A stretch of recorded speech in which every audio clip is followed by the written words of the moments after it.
One common question asked to Hindus is, how do you measure what is right and wrong? Where is your rule book? And how do you define what morality is? Jews and Christians have their holy books which describe the various do's and don'ts. Chapters such as Leviticus provide detailed accounts of how one should act. Islam has Sharia law and vast bodies of writings describing in the minutest detail how the Prophet Muhammad acted.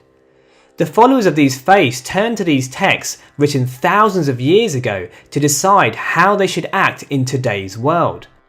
One important problem with this is that scripture does not have answers to every moral dilemma. And another problem is, followers can often struggle to justify these laws when faced with modern day values. I'm going to ask you for a fourth time, is it wrong that the Quran says husbands can beat their wives? It depends which context you take it in. Okay, which context is it okay for a husband to beat their wife? It's never okay. Well, you just said it depends which context it is. Those of no faith, however, by and large take their values from current culture. There is no objective foundational standard of right and wrong. The things we choose, the decisions we make, are largely a product of what the rest of society is doing. But with no moral base, there is a danger that we can get swept away like a leaf in the wind. Hollywood and Bollywood pop culture can arouse fantasies in our mind of what we should strive for and what our life should look like. Social media pumps out endless opinions and ideas which invade our minds. Politicians lay down policies that block and allow us certain freedoms. So what do Hindus have? Hindus do have scripture, and they do have certain regulative principles which vary amongst the traditions.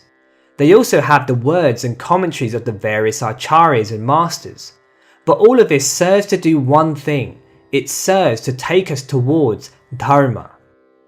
Dharma puts forward that in any given situation, there is always a precise and right way to act.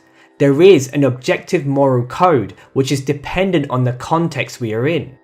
The Vedas and Rishis state that woven into the universe is an inherent divine cosmological order. This is known as Rita. The seasons changing, the movement of nature, the stars and planets are all held together by this divine force. There is an intelligence at work that makes things happen. Dharma is all about acting in accordance with this intelligence. It is about acting in line with the will of God. But knowing how to do this is no easy task.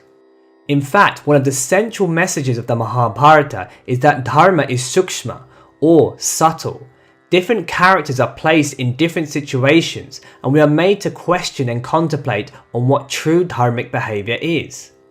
The lesson is, the eternal truths of who you are in relation to God never changes. But nature and things do change and evolve. As a result, behaviour and the expression of morality will vary according to time and place. We should understand Dharma is not like dogmatic religion, which seeks to easily answer everything through chapter and verse, nor is it about blindly being conditioned by modern culture. Dharma is about finding and living in accordance with your divine purpose. You and everything else in this creation has a specific and set role to play, and therefore there is a set way of acting. The masters and rishis declare that your birth is not an accident. There is a reason why you exist. There is a meaning behind your incarnation that is of cosmic significance. Dharma is more than just acting morally, it is about walking the right path. But without a rulebook, people can have all sorts of ideas of what Dharma is. It is a free-for-all where people can make up whatever they want and call it righteous. In the Mahabharata, Duryodhana sees Dharma as conquering your enemies and achieving personal success. But Yudhishthira sees it as virtue and causing the least harm. The various opinions are addressed by Krishna in the Gita.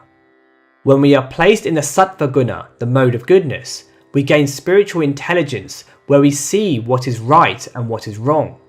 When we are caught in Rajaguna, the mode of passion, we become confused about the right course of action. And when we descend into tamas or ignorance, we see unrighteousness as righteousness, and righteousness as unrighteousness. In other words, we actively seek out the wrong thing, thinking that it is right. The challenge of life, therefore, is to remain in the elevated state of sattva guna. Living a sattvic lifestyle means gaining control over our emotions and mind. This leads to discrimination, which in turn allows us to see what is the right course of action in our lives. Hindu practices and regulative principles are designed to do exactly that. The emphasis on yoga and meditation, the reading of the great scriptures such as Bhagavad Gita and Srimad Bhagavatam, the performance of temple rituals and festivals, the chanting and singing of mantras, taking the company of devotees, and being in the presence of the spiritual master. All of these things condition our mind and create a radically different culture which elevates and purifies us. It raises our perspective and instills higher ideals. This is what places us in a sattvic state. From here, we can gradually grow and live out a dharmic life. As we take up this path, the ability to be more conscious grows. The ability to look within increasingly manifests. We align ourselves with our soul. We align ourselves with dharma. But this is no easy task. In fact, it is the very challenge of life. We have the guidance of scripture and the masters to point us in the right direction. But it takes deep self-analysis, humility, discipline, and real sincerity to do this work. And it is this work that actually gives us the deepest meaning to life. Dharma is an invitation to walk consciously. It is an experiential process, not an exercise in book knowledge. Fundamentalist religions look to their scripture and command that we restrain from pleasures and vices, and then ironically seek to enjoy the same pleasures in an even more extreme way in heaven.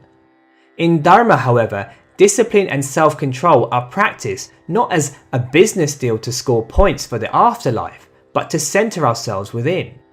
Modesty and regulation builds introspection and sincerity. It allows us to step away from the chaos of the world, from the opinions of others, and live from a place of deeper wisdom, where we can see what we have to do. Society and New Age thinkers often sell us the dream that we can be whoever we want to be. We are pumped up to follow our desires and chase our dreams. If we just believe in ourselves, we are told, you can conquer the world. It sounds so amazing and inspiring, but Dharma isn't really about that. Beauty and blessings lie not in conforming to what society expects of you, but in meeting the role that has been gifted to you. Instead of chasing ideas of what our ego may want for us, we are encouraged to carry out the role designed for our soul. When we do this, we are free to truly be ourselves. We are integrated and authentic. Every step becomes supported by the divine. Krishna states, it is better to do one's dharma imperfectly than do another's dharma perfectly. This is because our dharma is tailor-made to our deepest nature. When we settle the turbulence of our mind and embrace it, we gain a deep sense of fulfillment rather than a cheap, superficial happiness. We become in sync with the cosmic plan, and in doing so, we are guided to the next step in our development. Dharma and spiritual growth go hand in hand. Finding your divine purpose does not necessarily mean doing something grand and dramatic. Not everyone has to stand on a podium and preach to the world. Finding your purpose can also be about doing the most normal and humblest of roles. Being a loving, devoted mother. Being that person who serves the homeless. Being the one who campaigns for change. Finding your purpose is as much about acceptance of who you are and where you are as it is about taking on new challenges. Because we are part of a cosmic order, when you do your dharma, whatever that may be, that will be good for you and indeed for the whole world. Ultimately, there is no hierarchy in dharma. We are all equal since we all have the same divine Atma within, but yet we are not the same. We have different abilities, natures and talents. Dharma recognizes the divine role of everyone and at the same time acknowledges difference. When we look at the world today, we can see that there is a real need for individuals and society as a whole to recognize Dharma and take up the inner work of finding their purpose. We have to pull away from extremist and fundamentalist interpretations of scripture that lead to narrow-minded judgment. We have to detach from a superficial culture that feeds our ego and indulges our base desires. Instead, we have to reclaim our spiritual identity and understand the reason why we have incarnated. The closer we are to this, the more we will experience a deeper, wholesome happiness. The more righteous and moral we will become. The more we will be able to serve the world in a grander sense. Eventually, by accepting and fulfilling our dharma, by embracing the life that has been given to us, we evolve to the highest dharma of all, to unconditionally and exclusively love God Himself. Many thanks for listening.